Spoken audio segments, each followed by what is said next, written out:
Sir ಇದೇನಿದು ವಿಶೇಷ? ದೊಡ್ಡ ಕತೆ ಇದು ಬರ್ರಿ. ಅದು ಕನಕಗಿರಿ ಹತ್ರ ಒಂದು ಯಾವುದೋ ಒಂದು ದೇವಾಲಯ ಇದ್ದು ಫೋಟೋ ತೆಗಿಯಕ್ಕೆ ಹೋಗಿದ್ವಿ.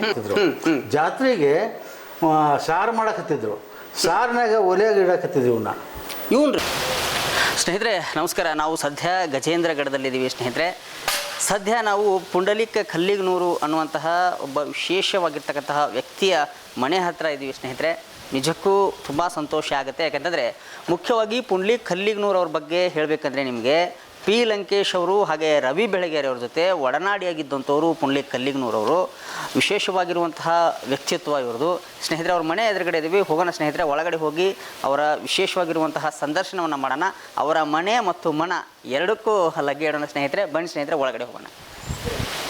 ಮತ್ತೊಮ್ಮ ಸರ್ ನಮಸ್ಕಾರ. ನಮಸ್ಕಾರ ನಮಸ್ಕಾರ ಮೇಡಮ್, ಹೇಗಿದ್ದೀರಿ ಸರ್? ಆರಾಮ ಸರ್. ಓಕೆ ಸರ್, ಆರಾಮ ನೋಡ್ರಿ ಮೇಡಮ್. ಸರ್ ಅಂತೂ ನಿಮ್ಮ ಮನೆಗೆ ಬಂದಿದ್ವಿ ಸರ್. ವಿಶೇಷವಾಗಿ ಬೆಂಗಳೂರಿನಿಂದ ನಮ್ಮ ಉತ್ತರ ಕರ್ನಾಟಕಕ್ಕೆ ಬಂದು ಇಲ್ಲೇ ಶಟಲ್ ಆಗಿದ್ದೀವಿ ಸರ್. ಏನು ಹೇಳ್ತೀರಿ ಸರ್? ಅಲ್ಲ, ಇಲ್ಲಿ ಬೆಂಗಳೂರು ಅದೊಂದು ಲೋಕ. ಹಾಂ ಸರ್, ಇದು ಒಂದು ಲೋಕ. ಏನು ಎರಡೂ ಏನಂದರೆ ಇದು ನನ್ನ ತಾಯಿನಲ್ಲ. ಹಾಂ ಸರ್. ಹಾಂ, ಅದು ನನ್ನ ಉದ್ಯೋಗದೇನೆ. ಅಂದರೆ ಮುಖ್ಯವಾಗಿ ಸರ್ ಈಗ ರಿಟೈರ್ಡ್ ಆದಮೇಲೆ ಇಲ್ಲಿಯೇ ನೀವು ಮನೆ ಕಟ್ಟಿಸ್ಕೊಂಡಿರುವಂಥದ್ದು. ಓಕೆ ಓಕೆ ಓಕೆ, ಬನ್ನಿ ಸರ್ ಒಳಗಡೆ ಹೋಗೋಣ. ಬನ್ನಿ ಬನ್ನಿ, ನಿಮಗೂ ಸ್ವಾಗತ. ಥ್ಯಾಂಕ್ ಯು ನೀವು ಕಲಾನಿಕೇತನಕ್ಕೆ ಸ್ವಾಗತ. Yes sir, yes sir, thank you very much. ಕೋಟೆ ಮನೆ ಅಂತ ಕೂಡ ಹಾಂ ಹಾಂ ಹಾಂ ಹಾಂ, ಯಾಕಂದ್ರೆ ಭಾಳಷ್ಟು ವಿಜಯನಗರಕ್ಕೆ ಬಂದವರು. ಅಂದ್ರೆ ವಿಶೇಷವಾಗಿ ಮನೆ ಕಟ್ಟಿದಿರಿ ನೀವು, ಕೋಟೆ ಥರ. ಕೋಟೆ ಥರ ಅಂದರೆ ಇತಿಹಾಸದ ಮೇಲೆ ಒಂದು ಅಭಿಮಾನ. ಅದು ಹೀಗಾಗಿ ಅದನ್ನ ಕೋಟೆ ಥರ ಕಟ್ಟಬೇಕು ಅನ್ನೋದು ನಂದು ಭಾಳ ದಿವಸದಿಂದ ಕನಸು. ಈಗ ರಿಟೈರ್ಮೆಂಟ್ ಆದಮೇಲೆ ಕಟ್ಟಬೇಕು ಅಂತಂದು ಇಲ್ಲೇ ಸೆಟಲ್ ಪ್ಲ್ಯಾನ್ ಮಾಡ್ಕೊಂಡು ಬಂದಿದ್ದೆ. ಓಕೆ ಸರ್, ವಿಶೇಷವಾಗಿ ಮನೆಯನ್ನ ಕೋಟೆ ಥರ ಬಿಲ್ಡ್ ಮಾಡಿದಿರಿ. ಹೇಳಿ ಸರ್, ಈ ಮನೆಯ ವಿಶೇಷತೆ ಬಗ್ಗೆ ಹೇಳೋದಾದ್ರೆ ಸರ್. ಅಲ್ಲ, ವಿಶೇಷತೆ ಬಗ್ಗೆ ಅಂತಂದರೆ ಇದು ಕಲ್ಲಿನ ಮನೆ. ನಮ್ಮೂರು ಇರೋದು ಏನಂದರೆ ಕಲ್ಲಿನ ಏನು ಕೋಟೆ ಅಂತ ಒಂದು ಏನಿದೆ ಅಂತಂದರೆ ಜಾಳೀಂದ್ರ ಪರ್ವತ. ಇದು ಜಾಳೀಂದ್ರ ಪರ್ವತ ಅಂದರೆ ಇದು ಕೋಟೆ ಥರ ಇದೆ. ನಮ್ಮೂರಿಗೆ ಇಡೀ ಬಾಹುವಿನಲ್ಲಿ ಹಿಡ್ಕೊಂಡಂಗೆ ನಮ್ಮೂರು ಗಜೇಂದ್ರಗಢವನ್ನು ಹಿಡ್ಕೊಂಡಂಗೆ ಕೋಟೆ. ಇದು ಏನು ಅಂತಂದರೆ ಬೆಟ್ಟನ ಕೋಟೆ ಥರ ಇದೆ. ಅದರ ಮೇಲೆ ಗೋರ್ಪಡೆ ಬೆಟ್ಟ ಗೋರ್ಪಡೆಯವರ ಕೋಟೆ ಕೂಡ ಇದೆ. ಅದು ಒಂದು 16ನೇ ಶತಮಾನದ ಕೊನೆಯಲ್ಲಿ ಅದನ್ನು ಕಟ್ತಾರೆ. ಪೇಶ್ವ ಕಾಲಕ್ಕೆ ಶಿವಾಜಿ ಮಹಾರಾಜರ ಆಡಳಿತಕ್ಕೊಳಪಟ್ಟಿದ್ರು ಎಲ್ಲ ಹಾಗೆ ಬಂದಿದ್ದು. ಬಾಲ್ಯದಿಂದನೂ ನನಗೆ ಇತಿಹಾಸದ ಮೇಲೆ ಭಾಳಷ್ಟು ಪ್ರೀತಿ. ನಮ್ಮೂರಿಗೆ ಅಥವಾ ನಮ್ಮ ಮನೆಗೆ ಯಾರ ಬಿಜೂರು ಯಾರು ಬಂದರು ಅಂದರೆ ನಮ್ಮಪ್ಪ ಈರಪ್ಪಜ್ಜ ಅಂತಂದು ಅಂತಿದ್ರು. ಅವಂಗೂ ಈ ಏನು ನಮ್ಮ ಊರಿನ ಮೇಲೆ ಅಭಿಮಾನ ಮತ್ತು ನಮ್ಮ ಐತಿಹಾಸಿಕ ಕೋಟೆ ಮೇಲೆ ಅಭಿಮಾನ. ಊರಿಂದ ಯಾರೇ ಬಂದ್ರೂ ಕೋಟೆ ತೋರಿಸಿ ಬರಲಿ ಅಂತ ಕಳಿಸ್ತಿದ್ದೆ ನಾನು ಬಚ್ಚಗಳು ಅಂದ್ರು.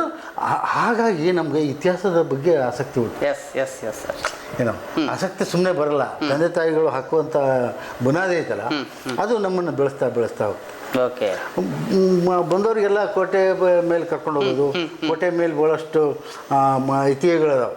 ಅದು ಆನಂತರ ಬೇಕಾದ್ರೆ ಹೇಳ್ತೀನಿ ಅದ್ರ ಬಗ್ಗೆ ಹೇಳುವಾಗ. ಆ ಥರ ಇತಿಹಾಸ ಪ್ರಜ್ಞೆ ಬಂದಿದೆ. ನಾನು ಆ ಥರ ಮನೆ ಕಟ್ಟಬೇಕು ಅಂತ ಒಂದು ಪ್ರೀತಿ. ರಿಟೈರ್ಮೆಂಟ್ ಆದಮೇಲೆ ಒಂದಿಷ್ಟು ಅಮೌಂಟ್ ಬಂದರೆ ನನಗೆ ಆವರೆಗೂ 1 ಲಕ್ಷ ಒಟ್ಟಿಗೆ ನೋಡಿಲ್ಲ ನಾನು. ರಿಟೈರ್ಮೆಂಟ್ ಆಗೋವರೆಗೂ 1 ಲಕ್ಷ ಒಟ್ಟಿಗೆ ನೋಡಿಲ್ಲ ನಾನು. ಅದು ಅಷ್ಟೊಂದು ದುಡ್ಡು ಬಂದ್ಬಿಡ್ತು. ರಿಟೈರ್ಮೆಂಟ್ ಆದ ಸಹಜವಾಗಿ ಸರ್ಕಾರಿ ವ್ಯವಸ್ಥೆಯಲ್ಲಿ ನಾನು ಲೈಬ್ರರಿ ಡಿಪಾರ್ಟ್ಮೆಂಟಲ್ಲಿ ಇದ್ದೆ ಅಂತ ಹೇಳಿದ್ದೀನಿ. ಅಷ್ಟೊಂದು ದುಡ್ಡು ಇಷ್ಟೊಂದು ದುಡ್ಡು ಏನು ಮಾಡಬೇಕು ಅಂತ ತಿಳಿಲಿಲ್ಲ ನನಗೆ. 1 ಲಕ್ಷ ಅಲ್ಲ ರಿಟೈರ್ ಆದಮೇಲೆ 1 ಲಕ್ಷನೂ ನೋಡ್ದವ. ಒಂದಿಷ್ಟು ಅಮೌಂಟ್ ಬಂತು, ಒಂದಿಷ್ಟು ಲಕ್ಷಗಳು. ಇವು ಇಷ್ಟೊಂದು ದುಡ್ಡು ಏನು ಮಾಡ್ಬೇಕು ನಾನು ಅದು ನನಗೆ ಹೊಳಿಲಿಲ್ಲ. ತಕ್ಷಣ ನಮ್ಮ ಗೆಳೆಯ ಪ್ರಸಾದ್ ಕೆರ್ಕಲ್ಮಟ್ಟಿ ಅಂತ ಇಸ್ಕಾನ್ ಕಟ್ಟದಂಥವನು ಇದೇ ಊರನ್ನು ಹುಡುಗವ. ಅವ ಇಂಜಿನಿಯರು. ಅವ್ನಿಗೆ ಫೋನ್ ಮಾಡಿದೆ, ಪ್ರಸಾದ್ ಮನೆ ಕಟ್ಬೇಕಲ್ಲ ಅಂತಂದೆ. ಸರ್ ಎಲ್ಲಿ ಕಟ್ಬೇಕು ಸರ ಅಂತಂದೆ. ನಾನು ಬೆಂಗಳೂರಾಗಿದ್ದೆ ಅವಾಗ. ಬೆಂಗಳೂರಿಗಿದ್ದಾಗ ಎಲ್ಲಿ ಕಟ್ಬೇಕು ಸರ, ಎಲ್ಲಿ ಕಟ್ಬೇಕು ಗೊತ್ತಾಗವಲ್ಲಪ್ಪ ಅಂತ. ಎಲ್ಲೈತಿ ನಿಮ್ಮದು ಪ್ಲಾಟು ಅಂತಂದು. ಪ್ಲಾಟ್ ಇಲ್ಲ, ಪ್ಲ್ಯಾನ್ ಐತಿ ಅಂತಂದೆ. ಏನು ಹಂಗೆ ಅಂತಂದಾಗ ಎಲ್ಲಿದೆ ಕರೆ ಹೇಳ್ರಿ ಸರ ಅಂತಂದು. ಇಲ್ಲಪ್ಪ ಇದು ಪ್ಲಾಟ್ ಇನ್ನೂ ಹಿಡಿದಿಲ್ಲ ಸರ್ ನೀವು ಸರ್ಕಾರಿ ನೌಕರರು ಏನು ಸರ್ ನೀವು ಸರ್ಕಾರಿ ನೌಕರಿ ಅಂದರೆ ನೀಟಾಗಿ ನೌಕರಿ ಮಾಡಿದವರಪ್ಪ ನಾವು. ಯಾಕಂದರೆ ಅದು ಇದು ಎಲ್ಲ ನಮ್ಗೆ ಗೊತ್ತಿಲ್ಲ, ಕೊಟ್ಟು ಗೊತ್ತಿಲ್ಲ ತಗೊಂಡು ಗೊತ್ತಿಲ್ಲ, ಆ ಥರ ಜನಗಳು ನಾವು. ನೀಟಾಗಿ ನಮ್ಮ ಕೆಲಸ ಏನು ಲೈಬ್ರರಿನಾಗಿ ಕೆಲಸ ಮಾಡ್ಕೊಂಡು ಅಷ್ಟೇ ನನಗೆ ಅಭ್ಯಾಸ. ಅದ್ರಾಗ ದುಡ್ಡು ಎಲ್ಲಿ ಮಾಡ್ತಿದ್ವಿ ಮತ್ತು ದುಡ್ಡು ಮಾಡ್ಬೇಕನ್ನೋ ಉದ್ದೇಶದವರು ಅಲ್ಲ ನಾವು. ಸರ್ ಹಂಗಾರ ಒಂದು ಕೆಲಸ ಮಾಡಿರಿ, ಗಡದಾಗ ಅವರು ರೇಡಿಯೋರು ನಿಮ್ಗೆ ಹೆಂಗೋ ಪರಿಚಯ ಅದಾರ, ಅವರು ಪ್ಲಾಟ್ ಅದಾವ ಕೊಡ್ತಾರನ್ನ ಕೇಳಿ ನೋಡ್ರಿ ಅಂತಂದರು. ಹಾಗಾಗಿ ಸಹಜವಾಗಿ ನಮ್ಮ ರೇವಡಿ ಈಶ್ವರಪ್ಪ ರೇವಡಿ ಈ ಪ್ಲಾಟಿನ ಓನರ್ ಅವರು, ಅವ್ರಿಗೆ ಫೋನ್ ಮಾಡಿದೆ. ಸರ್ ಹೆಂಗದ್ರಿ ಅಂತ. ನಾವು ಆರಾಮದೀವಿ ರೀ, ನೀವು ಹೆಂಗದ್ರಿ? ರಿಟೈರ್ಡ್ ಪರ್ಸನ್ ಅದು ಆಗ ರಿಟೈರ್ಮೆಂಟ್ ಆಗಿತ್ತು. ನಾ ಎದಕ್ಕೆ ಫೋನ್ ಮಾಡಿ ಅನ್ನೋದು ಅವ್ರಿಗೆ ಗೊತ್ತಿಲ್ಲ. ಆದ್ರೆ ಏನೋ ರಿಟೈರ್ ಆದಮೇಲೆ ಎಲ್ಲೋ ಹೋಗ್ತೀರಿ ಸರ ಎಲ್ಲಿ ಹೋಗ್ಬೇಕಂತ ಗೊತ್ತಿಲ್ಲ ರೀ, ಎಲ್ಲಾರು ಸಮುದ್ರ ಕಡೆ ಎಲ್ಲಾರು ಮನೆ ಮಾಡಿದ್ರಾತು ಅಂತಂದು. ಹಾಂ ಅಲ್ಲಿ ಇಲ್ಲಿ ಯಾರು ಹೋಗ್ತೀರಿ ಸರ್, ನಮ್ಮೂರಿಗೆ ಬರ್ರಿ, ನಮ್ಮ ಊರಾಗ ಇರ್ಬೇಕು ನೀವು ನಿಮ್ಮಂಥವ್ರು ಅಂತಂದ್ರೆ. ಅಲ್ಲಿ ಬರ್ಬೇಕಂದ್ರೆ ಅಲ್ಲಿ ಬೇಕಲ್ಲ ಸರ್, ಇವು ಪ್ಲಾಟ್ ಮಾಡ್ತಾರೆ ಅಂತ ಗೊತ್ತಿತ್ತಲ್ಲ. ನೀವು ಪ್ಲಾಟ್ ಕೊಡ್ತೀನಿ ಅಂದ್ರೆ ಬರ್ತೀನಿ ನೋಡ್ರಿ ಅಂದೆ. ಪ್ಲಾಟ್ ಕೊಡ್ತೀನಿ ಅಂದ್ರೆ ಬರ್ತೀನಿ, ಕೊಟ್ಟಿ ನೋಡ್ರಿ ಅಂದರು. ಫೋನಾಗಿದ್ದು ಫೋನ್ನಾಗೆ. ಸರ್ ಏನು ಹೇಳ್ಕತ್ತೀರಿ? ಕೊಟ್ಟೀನಿ, ನೀವು ನಾಳೆ ಬಂದುಬಿಡ್ರಿ, ನಿಮ್ಗೆ ರಿಜಿಸ್ಟ್ರೇಷನ್ ಮಾಡಿಕೊಟ್ಬಿಡ್ತೀನಿ ಅಂತಂದು. ಅಂದರೆ ಸಾಹಿತ್ಯದ ಒಡನಾಟ ಎಷ್ಟು ಮ್ಯಾಜಿಕ್ ಮಾಡ್ತೈತಿ, ಎಷ್ಟು ವಿಶ್ವಾಸವನ್ನು ಗಳಿಸ್ತೈತಿ ಅನ್ನೋದಕ್ಕೆ ಇದು ಉದಾಹರಣೆ. ಎಸ್ 100%. ಹಾಗಾಗಿ ಬಂದೆ, ಮರುದಿವ್ಸ ಸಾಯಂಕಾಲದ ಹೊತ್ತಿಗೆ ಪೇಪರ್ ನನ್ನ ಕೈ ಕೊಟ್ಟರು. ಎಷ್ಟು ಮಾತಾಡಿಲ್ಲ, ರೊಕ್ಕ ಕೊಟ್ಟಿಲ್ಲ, ಅಡ್ವಾನ್ಸು ಮಾಡಿಲ್ಲ. ಅದು ಒಂದು ವಿಶ್ವಾಸ. ಅದ್ಭುತ ಸರ್, ಅದ್ಭುತ. ಹಾಗಾಗಿ ಈ ಮನೆ ಕಟ್ಟಲಿಕ್ಕೆ ಅವರು ನನಗೆ ಒಂದು ಜಾಗ ಇಟ್ಕೊಂಡೀನಿ, ಜಾಗ ನೋಡ್ರಿ ಅಂತ. ಬೆಳಿಗ್ಗೆ ನಾನು ಬಂದ ತಕ್ಷಣ ಈ ಜಾಗ ತೋರಿಸಿದ್ರು, ಒಂದು 3 ಜಾಗ ತೋರಿಸ್ತೀನಿ ಅಂದರು. ಮುಂದೇನು ತೋರಿಸ್ಬೇಡಿ ಸರ್, ಇದೇ ಇರಲಿ ಅಂದೆ. ಇದೇ ಇರಲಿ ಅಂತಂದು ಆಯ್ತು ನೋಡ್ರಿ ಅಂತಂದು 9:30 10 ಗಂಟೆಗೆ 7 ಗಂಟೆಗೆ ನಾನು ಬೆಳಗ್ಗೆ ಬಂದೀನಿ. 9:30 10 ಗಂಟೆಗೆ ಇದು ನೋಡಿದ್ವಿ. ಸಾಯಂಕಾಲ 4 ಗಂಟೆಗೆ ಕಾಗದ ಪತ್ರ ಕೈ ಕೊಟ್ಟು ಇಲ್ಲೊಂದು ಬಂದು ಸೇವ್ ಮಾಡಿರಿ ಅಂದ್ರೆ ಸೇವ್ ಮಾಡಿದೆ ಅಷ್ಟೇ. ಸರ ಅಂತಂದೆ. ನೀವು ಸೇವ್ ಮಾಡಿರಿ, ಹೇಳ್ತೀನಿ, ಮಾತಾಡ್ತೀನಿ ನಾನು ಮಾತಾಡ್ತೀನಿ ಅಂದರೆ ಸಾಹಿತ್ಯದ ಪ್ರೀತಿ. ಯಾಕಂದ್ರೆ ಸಾಹಿತ್ಯದ ಒಡನಾಡಿ ಅವರು, ಸಾಹಿತ್ಯ ಪರಿಷತ್ತಿನ ಅಧ್ಯಕ್ಷರಾಗಿದ್ದರು. ಹಾಗಾಗಿ ಇಲ್ಲಿ ಮನೆ ಕಟ್ಟಕ್ಕೆ ಕಾರಣ ಆಯಿತು. Yes sir. ಅಂದರೆ ಸರ್ ಈಗ ನಿಜಕ್ಕೂ ಅಂದರೆ ನೀವು 30 ವರ್ಷ ಗಂಟಲೆ ನೀವು ಬೆಂಗಳೂರಲ್ಲಿ ಇದ್ದಾರೆ ಸರ್. ಉತ್ತರ ಕರ್ನಾಟಕಕ್ಕೆ ಹೋಗಬೇಕು ಅನ್ನುವಂಥದ್ದು ಎಲ್ಲ ತುಡಿತಾ ಇತ್ತ ಸರ್ ನಿಮ್ಗೆ ಹೆಂಗಂತ? ಇಲ್ಲ, ಅದನ್ನು ಹೇಳಿದ್ನಲ್ಲ, ಇದು ಈ ಸಂದರ್ಭ ನಿಮ್ಗೆ ಒಟ್ಟು ಇದು ನನ್ನ ತಾಯಿನೆಲ್ಲ. ನಾನು ಇಲ್ಲೇ ಹುಟ್ಟಿ ಬೆಳೆದಿದ್ದು. ಅಂದರೆ ಇಲ್ಲಿ ಲೈಬ್ರರಿಲಿ ನೌಕರಿ 1997ವರೆಗೂ ಇಲ್ಲೇ ಇದ್ದವ ನಾನು. ಮತ್ತು ಇಲ್ಲೇ ನಾನು ನಮ್ಮ ತಂದೆ ತಾಯಿನೂ ಇಲ್ಲೇ ಇದ್ದಿದ್ದು. ಕೆಳಗಿಪೇಟೆ ಒಳಗೆ ಮನೆ. ನಾವು 6 ಜನ ಅಂತಂಬಂದರು. ಎಲ್ಲರೂ ಅವ್ರವ್ರದ್ದೇ ಆದಂಥ ಜಾಬ್ನೊಳಗೆ ಅವರಿದ್ದಾರೆ. ಬಟ್ ಇದು ನನ್ನ ನೆಲಕ್ಕೆ ನಾನು ಬಂದಂಥದ್ದು ಒಂದು ಖುಷಿ. ಹೌದು. ಓಕೆ. Yes sir. ಮನೆಯೂ ಸಹ ಒಂಥರ ಐತಿಹಾಸಿಕ ಕಟ್ಟಡ ಥರ ನಿರ್ಮಾಣ ಮಾಡ್ಕೊಂಡಿದ್ರಿ, ಅದೊಂದು ಹೆಮ್ಮೆ ಸರ್. ಇಲ್ಲ, ಅದು ನಮ್ಮ ಇಂಜಿನಿಯರ್ ಹೇಳಿದ್ದೆ. ನಾನು ಕೋಟೆ ಮೇಲೆ ಪ್ರೀತಿ ಅಂತಂದು ಹೇಳಿದಿಲ್ಲ, ಕೋಟೆ ಕೊತ್ತಲಗಳು ಅಂದ್ರೆ ಬಂದು ನನಗೆ ಒಂದು ಸ್ವಲ್ಪ ವಿಶೇಷವಾದಂಥ ಪ್ರೀತಿ ಮತ್ತು ಅಭಿಮಾನ. ನೋಡಪ್ಪ, ನನಗೆ ಮನೆ ಹೆಂಗಿರ್ಬೇಕು ಅಂತಂದರೆ ಹೋದ್ರೆ ಕೋಟೆ ಒಳಗೆ ಹೋದಂಗೆ ಇರಬೇಕು. ಕೋಟೆ ಒಳಗೆ ಪ್ರವೇಶ ಮಾಡ್ದಂಗೆ ಇರ್ಬೇಕು. ಹಂಗೆ ಬೇಕು ಮನೆ. ಹ್ಯಾಂಗ ಅಂತಂದು ಅವನು ಮೊದಲಿಂದ ನಾನು ಒಡನಾಡಿ ಆಗಿರೋದ್ರಿಂದ ನನ್ನ ಮನೋಭಾವ ಗೊತ್ತಿತ್ತು. ಅವ್ರು ಸರ್ ನಿಮ್ಗೆ ಹೆಂಗೆ ಬೇಕಾದ್ರೆ ಕಲಾತ್ಮಕವಾಗಿ ನಾನು ಕಟ್ಕೊಡ್ತೀನಿ ಬರ್ರಿ ನೀವು ಅಂತಂದು. ನಿಮ್ದು ಏನಾರ ಒಂಚೂರು ಪ್ಲಾನ್ ಐತನ ಹೇಳ್ರಿ ಅಂತ. ನಾನು ಸಾಮಾನ್ಯ ಒಂದು ಸ್ಕೆಚ್ಚು, ಈ ಸದ್ಯ ಇದೈತು ರಫ್ ಸ್ಕೆಚ್ಚು ಕೊಟ್ಟೆ. ಅವ್ರು ರೆಡಿ ಮಾಡಿದರು. ಆ ಪ್ರಕಾರ ಅವರೇ ನಿಂತು ಮನೆ ಕಟ್ಟಿಕೊಟ್ರು. Nice sir. ಓಕೆ, ನಡಿ ಸರ್, ಹೋಗೋಣ ಮನೆ ತೋರಿಸಿ. ಇದು ಸರ್ ಇದೇನಿದು ವಿಶೇಷ? ದೊಡ್ಡ ಕತೆ ಇದು ಬರ್ರಿ. ಅದು ಇದೆಲ್ಲ ಇಲ್ಲೆಲ್ಲ ನೋಡ್ರಿ. ಅದು ನಾವು ಮೂರ್ತಿ ಶಿಲ್ಪಗಳ ಮೇಲೆ ಭಾಳಷ್ಟು ಪ್ರೀತಿ. ನಾವು ಅದು ಒಂದು ಕನಕಗಿರಿ ಹತ್ರ ಒಂದು ಯಾವುದೋ ಒಂದು ದೇವಾಲಯದ್ದು ಫೋಟೋ ತೆಗಿಯಕ್ಕೆ ಹೋಗಿದ್ವಿ. ಹೋದಾಗ ಏನಾಯಿತು ಅಂದರೆ ಅಲ್ಲಿ ದೇವಾಲಯದೊಳಗೆ ಹೊರಗೆ ಅದು ಏನು ಅಂದರೆ ಇದಿತ್ತು, ಏನು ಪ್ರಸ್ತ ಅಂತಂದಿತ್ತು. ಹ್ಞೂ ರೀ. ಇವು ಒಟ್ಟು 5 ಇವು ಇದ್ದು ಇದು ಒಂದು 2 ಒಟ್ಟು ಒಲೆಗೆ ಸುಡಕ್ಕೆ ಹತ್ಬಿಟ್ಟಿದ್ರು. ಅದು ನವಲಹಳ್ಳಿ ಅಂತ ಒಂದೇನೋ ಒಂದು ಊರು ಐತೆ ಆ ಊರಾಗ ಸಾರು ಮಾಡಕ್ಕೆ ದೊಡ್ಡ ಕಡಾವಿಗೆ ಅದಕ್ಕೆ ಕೆಳಗಡೆ ಒಲೆ ಹಚ್ಚಕತ್ತಿದ್ರು. ಮರ ಒಳಗಲ್ಲಿ ಇಡ್ಬೇಡ್ರಿ ಅದನ್ನ, ಅದು ಎದಕ್ಕೆ ಉಪಯೋಗ ಅದಾವ್ರಿ ನಮ್ಗೆ ಎದಕ್ಕೆ ದೇವಾಲಯ ಇದ್ದು ಅಂದ್ರೆ ರಿಲೇಷನ್ ಮಾಡ್ಯಾರ ತೆಗ್ದಾರ ಅವ್ರು ಕಟ್ಟಿಗೆ ಒಗದ್ ಬಿಟ್ರ ಅನ್ಕೊಂಡು ಇನ್ನೂ ಅದಾವನೇ ಇಂಥವು ಕಟ್ಟಿಗೆ ಬಿದ್ದವ್ ಕಟ್ಟಿಗೆ ಬುಡಕಿದ್ದು ಇಲ್ಲ ಅವನ್ನೆಲ್ಲ ನಾವು ಸುಡಾಕತ್ತಿದ್ರು. ಸುಡ್ಬೇಡ್ರಪ್ಪ ನನಗೆ ಕೊಡ್ರಿ ಅಂತಂದು ಹೇಳಿ ಅಂದ್ಕೊಳ್ಳಿ ನೀವು ಹಂಗೆ ಕೊಡಂಗಿಲ್ರಿ ನಾವು ಏನು ಕೇಳ್ತಿ ಕೊಡ್ತೀನಿ ಅಂತಂದ್ರೆ ಮುಂದೆ 3,000 ರೂಪಾಯಿ ಕೊಡ್ರಿ ಅಂದ್ರು. ತಗೋ ಅಂತ ಕೊಟ್ಟು 3 ಪಟ್ಟಿಗೆ ತಗೊಂಡಿನಿ. ಇವು ವಿಷ್ಣುವಿನ ಎಲ್ಲ ದಶಾವತಾರ ಇನ್ನೂ ಅದಾವ. ಅದ್ರ ಜೊತೆಗೆ ವಿಷ್ಣುವಿನ ರೂಪಗಳು ಇದಾವೆ. ಇದು ರಾಮ ಲಕ್ಷ್ಮಣ ಸೀತೆ ಹನುಮಂತ ಏನು ಈ ಥರ ಭೂದೇವಿ. ಇದು ನೋಡು ಇದು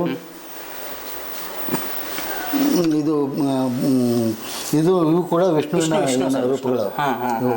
ಅವು ಅಲ್ಲೊಂದು 3 ಇದಾವೆ ಬುಡಕದ ಇದಾವೆ ಈ ಥರ. ಅಂದ್ರೇನು ಅದು ಬುನಾದಿ. ಮತ್ತು ಇದೊಂದು ಈ ಸ್ಪೇಸಿಂದ ಒಂದು ಕತೆ ಹೇಳ್ತೀನಿ ನಿಮಗೆ. ಈ ಸ್ಪೇಸ್ ಏನಾಯ್ತಂದ್ರೆ ಕೂತ್ಕೊಡ್ರಿ. ಇದೇನಂದ್ರೆ ನಮ್ಮ ಇಂಜಿನಿಯರು ಇದನ್ನ ಪೂಜಾಗೆ ಅಂತಂದು ಪೂಜಾ ರೂಮ್ ಆಗಿ ಮಾಡ್ಬೇಕಿಲ್ಲಿ ಅಂತ ಒಂದು ಪ್ಲಾನ್ ಹಾಕಿದ್ರು ಅವರು. ಪೂಜಾ ರೂಮ್ ಮಾಡ್ಬೇಕಂತ ಪ್ಲಾನ್ ಮಾಡಿದ್ರು. ಪೂಜಾ ರೂಮ್ ಒಂದು ಪ್ಲಾನ್ ಮಾಡಿದ್ದೆ. ಅಂದ್ರೆ ವಾಸ್ತು ಪ್ರಕಾರ ಅದು ಭಾಳ ಚಲೋ ಆಕತ್ರಿ ಅಂತ. ನಾನು ವಾಸ್ತುಗಿಸ್ತು ನಂಬೋದಿಲ್ಲ ಅಂತ ಹಂಗೂ ಗೊತ್ತಿತ್ತು. ಆದ್ರೂ ವಾಸ್ತು ಅಂತ ಈ ಮನೆಗೆ ಬುನಾದಿ ಹಾಕ್ಬೇಕಾದ್ರೆ ನಾವೇನು ವಾಸ್ತುಗಿಸ್ತು ಏನು ನೋಡಿಲ್ಲ. ನಾನು ಅನುಕೂಲದ ದಿನ ಅದೇ ಶುಭ ದಿನ. ನಾವೆಲ್ಲ ಶರಣರು ಏನೋ ಈ ದಿನವೇ ಶುಭ ದಿನ, ಈಗಳಿಗೆ ಶುಭಗಳಿಗೆ ಅನ್ನುವಂಥ ಜನರು ಏನೋ ಆ ಥರ ನಾವು ಇದು ಮಾಡ್ಬೇಕಂತಂದ್ರೆ ಇದನ್ನ ಹಾಕುವಾಗ ಬಂದೆ ಬೆಂಗಳೂರಿಂದ ಇಲ್ಲಿ ಬಂದು ಕಟ್ಟಿಸಿ ನಾನು ಇದು ಮನೆ ಬಂದಾಗ ಇದೇನೋ ಪ್ರಸಾದ ಅಂತಂದ್ರೆ ಪೂಜಾ ರೂಮ್ ಭಾರಿ ಬೆಸ್ಟ್ ಸರ್ ಅಲ್ಲ ತಡಿ ಅಂದ್ಕೊಳ್ಳಿ ನನಗನ್ನಿಸ್ತು. ಪಾಪ ದೇವರು ನಮ್ಮ ಹೃದಯದೊಳಗೆ ಅದಾನ. ಮತ್ತೆ ಯಾಕೆ ಅವ್ನ ಜಾಗ ಕೊಟ್ಟು ಇರೋದ ಚೌರಸ್ಪುಟಿ ಮೇಲೆ ಲೆಕ್ಕ ಏನು ಅವನು ಜಗದಾಗ ಎಲ್ಲ ಮುಗಿಲಾಗ ಎಲ್ಲ ಇರುವಂಥ ಮನುಷ್ಯ ಅವನು ಯಾರು ದೇವರು. ಅವ್ರಿಗೆ ಬಟ್ಟಿಗೆ ಹೊಲಿಸ್ತೀರಾ, ಜಾಗ ಕೊಡ್ತೀರಾ, ಮನೆಗೆ ಜಾಗ ಕೊಡ್ತೀರಾ, ಕುಂದ್ರಾಗ ಜಾಗ ಕೊಡ್ತೀರಾ ಅಂತಂದು ಹೇಳಿ ಅದೆಲ್ಲ ಬೇಡ. ಮನುಷ್ಯನೊಳಗೆ ದೇವ್ರು ಅದನ್ನ ಇದ್ರಲ್ಲಿ ಒಂದು ಜೋಕಾಲಿ ಹಾಕಿಲ್ಲ ಸರ ಅಂತಂದು ಇಲ್ಲ ಹಾಕ ಇಲ್ಲ. ಹಿಂಗಾಗಿ ಜೋಕಾಲಿ ಇಲ್ಲಿ ಬಂತು. ಹಿಂಗಾಗಿ ಇದು ಕೋಟೆ ಥರ ಇದು ಕಟ್ಟಿದ್ದೀನಿ. ಅಂದರೆ ಇದೇ ಥರ ಹೊರಗೂ ಹಿಂಗೆ ಐತೆ. ಹೊರಗೂ ಹಿಂಗೆ ರೌಂಡ್ ಇದೆ. ಹೌದೌದು ಬತ್ತೇರಿ ಬತ್ತೇರಿ ಥರ ಅದನ್ನು ಕಟ್ಟಿದೆ. Right sir. ಹಂಗೆ ಈಗ ಅದು ದೇವ್ರದ ಮನೆ ಬೇಡ ಅನ್ನಲ್ಲ ನಾವು ನಂಬ್ತೀವೋ ಬಿಡ್ತೀವೋ ಅದು ಬೇರೆ ವಿಚಾರ. ಸುಮ್ಮನೆ ತಮಾಷೆಗೆ ಒಂದು ಮಾತು. ದೇವ್ರ ಮನೆಗೆ ಅಂತಂದು ಬಿಟ್ಟಂಥ ಜಾಗನ ಕೋಇನ್ಸಿಡೆಂಟ್ಲಿ ಈ ಘಟನೆ ನಡೀತು. ಅವು ಮತ್ತೆ ನನ್ನ ಒಬ್ಬನಿಗೆ ಮತ್ತೆ ಕೇಳಲ್ಲ ನೀವೆಲ್ಲ ಬರ್ರಿ ಅಂತ ಉಳಿದ್ರನ್ನೆಲ್ಲ ಕರ್ಕೊಂಬಂದಾನ ಅಂತ. ಉಳಿದವರೆಲ್ಲ ಬಂದು ಇಲ್ಲಿ ಪ್ರತಿಷ್ಠಾಪನೆಗೊಂಡಿದ್ದಾರೆ. ಸುಮ್ಮನೆ ಒಂದು ಹಾಗಾದ್ರೆ ಜಗಲಿ ಮನೆಯನ್ನು ಮಾಡ್ಕೊಂಡಿಲ್ಲ ಸರ್ ನೀವು? ಇಲ್ಲ ಜಗಲಿ ಏನಿಲ್ಲ, ಎದೆಯೇ ಜಗಲಿ ಮತ್ತೆ ಬೇರೆ ಜಗಲಿ ಅಂತೇನಿಲ್ಲ. ಈ ಮನಸ್ಸೇನೈತಲ್ಲ ಈ ಮನಸ್ಸೇ ಜಗಲಿ. ಯಾಕಂದ್ರೆ ನಾವೇನು ತಪಸ್ಸು ಮಾಡೋದಿಲ್ಲ. ಏನು ಅಂತ ಒಂದು ಇಂಚು ಅಂತರ್ಲಿ ಹೇಳ್ತೀವನ ಹೋಗೋ ಮುಂದೆ ಕೈ ನಮಸ್ಕಾರ ಮಾಡ್ತೀವಿ ಹೋಗ್ತೀವಿ. ಯಾವ ಪೂಜಾರಿನೂ 1 ಇಂಚು ಮೇಲೆ ಇದ್ದಿದ್ದು ನೋಡಿಲ್ಲ. ಇಲ್ಲ ಸರ್ ಇಲ್ಲ. ಪೂಜೆ ಹವನ ಹಂಪ ಅದೆಲ್ಲ ಮಾಡಿದ್ದು ಗೊತ್ತೈತೆ. ಆದ್ರೆ ಅದರಿಂದ ಸಾಧಿಸಿದ್ದೇನು ಏನೂ ಇಲ್ಲ. ಮತ್ತೆ ನಮ್ಮೊಳಗಿರುವಂಥ ದೇವರು ಅವರು ಎಲ್ಲಿ ಹೋಗೋದಿಲ್ಲ. ಮತ್ತೆ ನಾವೆಲ್ಲ ಏಕದೇವೋಪಾಸಕರು. ಹೀಗಾಗಿ ನಮ್ಮಲ್ಲಿ ಇನ್ನೊಂದು ದೇವ್ರು ನೋಡೋ ಅವಶ್ಯಕತೆ ಇಲ್ಲ. ಇದೇ ದೇವರು. ಆ ಕಾರಣಕ್ಕೆ ದೇವ್ರು ಬೇಡ. ಇದು ನಾವು ಆರಾಮಾಗಿರೋದು ಕೂಡ ದೇವ್ರು ಬಯಸ್ತಾನೆ ಅದನ್ನ. ಈ ಮನುಷ್ಯನ ಜೀವನ ಎಲ್ಲಿ ಕೊನೆಗೆ ನೆಮ್ಮದಿ ಆನಂದ ಇದನ್ನು ಬಯಸ್ತೀವಿ. ಅದು ಅಷ್ಟು ಸಿಗ್ತೈತಿ. ಹೊರಗಿಂದ ದಂಡದ ಬಂದಾಗ ಅದು ಒಂದು ಕುಂತು ಒಂದು 4 ಸುತ್ತ ಅಡ್ಡಾಡಿದ್ರೆ ಮೊಮ್ಮಕ್ಕಳ ಜೊತೆಗೆ ಕೂತಾಗ ಅದಕ್ಕೊಂದು ಆನಂದ ಸಿಗ್ತೈತಿ. ಸರ್ ನೀವು ಸಾಹಿತಿಗಳಂತ ಹೇಳಿ ಒಂದು ಮಾತನ್ನು ಕೇಳ್ತೀನಿ. ಈ ಎಡಪಂಥೀಯ ಬಲಪಂಥೀಯ ಅಂತ ಹೇಳಿ ಇನ್ನೂ ಗುದ್ದಾಡ್ತಾರಲ್ಲ ಸರ್ ಯಾಕೆ? ಇಲ್ಲ ಎಡಪಂಥೀಯ ಬಲಪಂಥೀಯ ನಾನಂತ ನಡುಪಂಥೀಯ ಅಂದರೆ ನನಗೆ ಅದು ಗೊತ್ತೈತಿ, ಇದೂ ಗೊತ್ತೈತಿ. ಬರೀ ಏನು ಹಾಂ ಸರ್ ಹಾಂ. ಆದರೆ ಓಕೆ. ಈ ಪಂಥ ನಾವು ಇತ್ತೀಚೆಗೆ ಮಾಡ್ಕೊಂಡಿದ್ದು ಅನ್ಯಾಯಕ್ಕೊಳಗಾದವರು ಎಡಪಂಥೀಯ ಅನ್ನೋ ಅಂದ್ಕೊಳ್ಳೋದು, ಎಸ್ ಏನು ಶ್ರೀಮಂತರೆಲ್ಲ ಬಡಪಂಥೀಯರು ಅಂತ ಅನ್ಕೊಂಡಿರೋದು. ಯಾಕಂದ್ರೆ ಬಲಪಂಥೀಯ ಎಡಪಂಥೀಯ ಎಲ್ಲೈತಿ? ತುಳಿಸ್ಕೊಂಡವ ಎಡಪಂಥೀಯ ಅನ್ನೋದು, ತುಳಿದವ ಬಲಪಂಥೀಯ ಅನ್ನೋ ಅಂಥದ್ದು ಒಂದು ಭಾಗ ಮಾಡಕತ್ತಿದ್ವಿ ನಾವು. ಅದು ಆಯಾ ಸಂದರ್ಭ ಆಯಾ ವಿಷಯದ ಮೇಲೆ ಹೋಗ್ತದೆ. ನಾವು ಅಭ್ಯಾಸಿಗಳು. ನಾನು ಗ್ರಂಥದ ಏನು ಅಂತಂದರೆ ಒಡನಾಟದಲ್ಲಿ ಬೆಳೆದವನು. ನಾವು ಎಲ್ಲವನ್ನೂ ಓದೋನು. ಅದರಲ್ಲೂ ನಾನು ಗ್ರಂಥಾಲಯದಲ್ಲಿ ಬೆಳೆದವನು. ಗ್ರಂಥಾಲಯದಲ್ಲಿ ನನ್ನ ಕೆಲಸ ಶುರು. ಹೀಗಾಗಿ ಲೈಬ್ರರಿಲಿ ಎಲ್ಲ ರೀತಿಯ ಪುಸ್ತಕಗಳು ಸಿಗ್ತಾವೆ. ನಾವು ಎಲ್ಲ ನಮಗೇನು ಎಲ್ಲ ಸಾಗರ ನಮ್ಮದೇ ಅಂತ. ನಾವು ಉಪ್ಪು ನೀರು ಸವಳು ನೀರು ಇದು ಅದೇ ಇಲ್ಲ, ಎಡ ಬಲ ಏನಿಲ್ಲ. ನಾವು ನಡುಪಂಥೀಯರು ಮತ್ತು ಎಲ್ಲವೂ ಬೇಕು ಅನ್ನೋರು. ಓಕೆ ಏನಪ್ಪ? S sir, yes sir, yes sir. ಇದು ನೀವು ನಿಮ್ಮ ಮನೆಗೆ ಬಂದರೆ ಒಂಥರ ಏನೋ ಮ್ಯೂಸಿಯಮ್ಗೆ ಬಂದವರಿಂದ ಫೀಲ್ ಆಗುತ್ತೆ ಸರ್. ಇಲ್ಲ, ಇನ್ನೊಂದು ಎಲ್ಲಕ್ಕಿಂತ ಹೆಚ್ಚು ನಮ್ಮ ಮನಸ್ಸೇ ಮ್ಯೂಸಿಯಂ. ನಮ್ಮ ಮನಸ್ಸನ್ನ ಎಷ್ಟು ಇಟ್ಕೊಂಡಿವಿ ನಾವು? S sir, yes sir, yes sir. ಎಷ್ಟು ಇಟ್ಕೊಂಡು ಹೇಳ್ರಿ? ಯಾವ ದೇವ್ರನ್ನೂ ಬಿಟ್ಟಿಲ್ಲ, ಯಾವ ದಿಂಡ್ರನ್ನೂ ಬಿಟ್ಟಿಲ್ಲ, ಯಾವ ಹಿರಿಯರನ್ನು ಬಿಟ್ಟಿಲ್ಲ, ಯಾವ ಕಿರಿಯರನ್ನು ಬಿಟ್ಟಿಲ್ಲ. ನಮ್ಮ ಪರಂಪರೆನೇ ಒಂದು ಮ್ಯೂಸಿಯಂ ಮನಸ್ಸಿನೊಳಗೆ ಇರ್ತೈತಿ. ಅದನ್ನ ಹೊರಗಡೆ ಹುಡುಕ್ತಾ ಹೋಗ್ತೀವಿ, ಹೊರಗಡೆ ಮಾಡ್ಕೊತ ಹೋಗ್ತೀವಿ. ಅದೇ ಒಂದು ಇದು ಅದೊಂದು ಇದು. ನಾನು ಕೋಟೆ ನೋಡಿ ನೋಡಿ ಅಭ್ಯಾಸ ಅಂತಲ್ಲ, ಅದೇ ಥರ ಮನೆ ಕಟ್ಕೊಂಡೆ. ಆದರೆ ಇದೇ ಥರ ಹೊರಗಡೆ ಹಿಂಗೆ ಇದೆ. ಆದರೆ ಶಿಲ್ಪಕಲೆಯ ಮೇಲೆ ನನಗೆ ವಿಶೇಷವಾದಂಥ ಆಸಕ್ತಿ. ನಾನು ಮೂಲತಃ ಕಲಾವಿದನಾಗಿ ಜನರಿಗೆ ಪರಿಚಯ ಆಗಿರೋದ್ರಿಂದ ಇದು ನಮ್ಮದೇ ಆದಂಥ ಫೋಟೋಗ್ರಫಿ. ಅದು ಯಾರು ತೆಗೆದಿರೋದು ಅಂತಂದಲ್ಲ. ನಮ್ಮ ಶ್ರೀನಿವಾಸ್ ಅಂತಂದು ಬೆಂಗಳೂರಿನ ಫೋಟೋಗ್ರಾಫರು, ಶ್ರೀನು ಅಂತಂದು ಅಂತೀವಿ. ಎಲ್ಲಿದೆ ಸರ್ ಇದು? ಬೇಲೂರು. ಅಂದರೆ ಬೇಲೂರು ಹಳೆಬೀಡು ಮೇಲೆ ಒಂದು ಪುಸ್ತಕ ಮಾಡಿದ್ರು ಸರ್. ಬೇಲೂರು ಹಳೆಬೀಡು ಶಿಲ್ಪಕಲಾ ಸಾಮ್ರಾಜ್ಯ ಅಂತ. ಬೇಕಾದ್ರೆ ಅದರ ಬಗ್ಗೆ ಆನಂತರ ಮಾತಾಡೋಣ. ಆ ಪುಸ್ತಕ ಮಾಡುವಾಗ ಆಗ ಅಂದರೆ ಒಂದು ವರ್ಲ್ಡ್ ಬೆಸ್ಟ್ ಕ್ಯಾಮ್ರಾ ನಮ್ಮಲ್ಲಿದೆ. ವರ್ಲ್ಡ್ ಬೆಸ್ಟ್ ಕ್ಯಾಮ್ರಾ ಇದು ಅದು ಇರೋದು ಇಷ್ಟಿದೆ, 1-1.5 ಅಡಿ. ಇಷ್ಟು ಹತ್ರ ಅದು ಬ್ಲರ್ ಆಗಿಲ್ಲ ನೋಡ್ರಿ. ಹೌದ್ರಿ, ಬರಲ್ಲ, ಬ್ಲರ್ ಆಗಿಲ್ಲ. ಅಂದ್ರೆ ಆ ಕ್ವಾಲಿಟಿಯಲ್ಲಿ ನಾವು ಅದು ಅಷ್ಟಲ್ಲ, ಇಷ್ಟು ದೊಡ್ಡದು ನೀವು ಪ್ರಿಂಟ್ ಹಾಕಿದ್ರು ಬ್ಲರ್ ಆಗಲ್ಲ. ಆ ಥರದ ಕ್ವಾಲಿಟಿಲಿ ಮಾಡ್ತೀವಿ. ಆ ಒಂದು ಪ್ರೀತಿಗೆ ಒಂದು ಪ್ರಾತಿನಿಧ್ಯಕ್ಕೋಸ್ಕರ ಇದು ಮಾಡಿದ್ದೀನಿ. ಈ ಬ್ಯಾಕ್ಗ್ರೌಂಡ್ಗೆ ಅದಕ್ಕೂ ಹೊಂದುತ್ತಾ ಹೊಂದುತ್ತಾನೆ ಇಲ್ಲ? ಪರ್ಫೆಕ್ಟ್ ಆಗೈತೆ ಸರ್. ಹಾಂ, ಪರ್ಫೆಕ್ಟ್ ಕುಂತತ್ರಿ. ಸೂಪರ್. ಓಕೆ. ಇದು ನನ್ನ ಲೈಬ್ರರಿ ಸ್ಟಡಿ ರೂಮ್ ಸರ್. ಅದು ಲೈಬ್ರರಿ ಕಮ್ ಆಫೀಸು. ಡಿಸೈನ್ ಎಲ್ಲ ಮಾಡೋದು ಆಫೀಸು. ಮತ್ತು ಗ್ಯಾಲರಿ, ಪೇಂಟಿಂಗ್ ಚಿತ್ರ ಬರೆಯೋದು ಏನು ಆ ಥರ. ಇದು ಒಂದು ನನ್ನದೇ ಆದ ಪ್ರೈವೇಟ್ ಆದಂಥ ಕೋಣೆ ಇದು. ನನ್ನ ಬೆಳಗ್ಗೆ ನಾನು ಒಂದು 5 ಗಂಟೆಗೆಲ್ಲ ಎತ್ತು ಅಂದರೆ ನಂದು ಲೈಬ್ರರಿ ಪುಸ್ತಕದ ಕೆಲಸ ತುಂಬ ಇರ್ತದೆ. ಶಿಲ್ಪಕಲೆ ಮೇಲೆ ತುಂಬ ವರ್ಕ್ ಮಾಡಿದ್ದೀನಿ.